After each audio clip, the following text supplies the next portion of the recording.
Our climate is heating rapidly. Floods, droughts, heat waves, extreme storms and wildfires are going from bad to worse, breaking records with ever alarming frequency.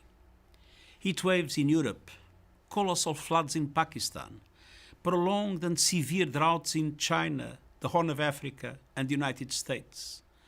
There is nothing natural about the new scale of these disasters. They are the price of humanity's fossil fuel addiction.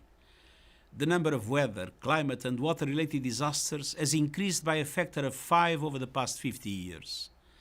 Daily losses total more than 200 million US dollars. This year's United in Science report shows climate impacts heading into uncharted territories of destruction. Yet, each year, we double down on this fossil fuel addiction even as the symptoms get rapidly worse, even as we know the cure.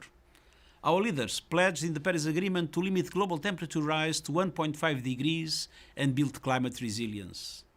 This year's United in Science report shows that we are way off track.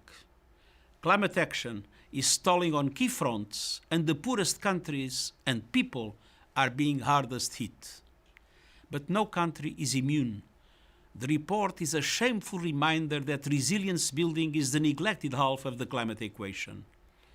It is a scandal that developed countries have failed to take adaptation seriously and shrugged off their commitments to help the developing world. The Glasgow decision urges developed countries to collectively provide 40 billion US dollars a year in new adaptation finance, and this must be delivered in full as a starting point. But it is clearly not enough. Adaptation finance needs are set to grow to at least 300 billion US dollars a year by 2030. I've just returned from Pakistan, where I saw firsthand the massive scale of need there.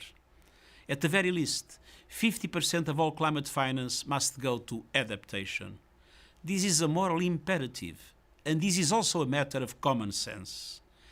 Adaptation investments pay huge human dividends for donors and vulnerable countries, people and communities alike. And yet, most multilateral development banks are not doing enough. G20 countries are their shareholders. The buck stops with them to force the changes needed. It is also clear that early warnings save lives, and that is why I've announced that the United Nations will work to make them available to every person on Earth within 5 years. The World Meteorological Organization will take the lead. Many developing countries still lack these essential services. We also need a renewable energy revolution to drastically cut carbon emissions. All countries must boost their national climate ambition every year until we are on track. The G20, which is responsible for 80% of global emissions, must lead the way.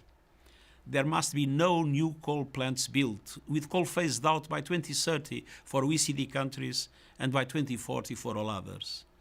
The current fossil fuel free-for-all must end now. It is a recipe for permanent climate chaos and suffering. Today, I urge leaders to heed the facts of this alarming report. We must unite behind the science. We must turn pledges into action now.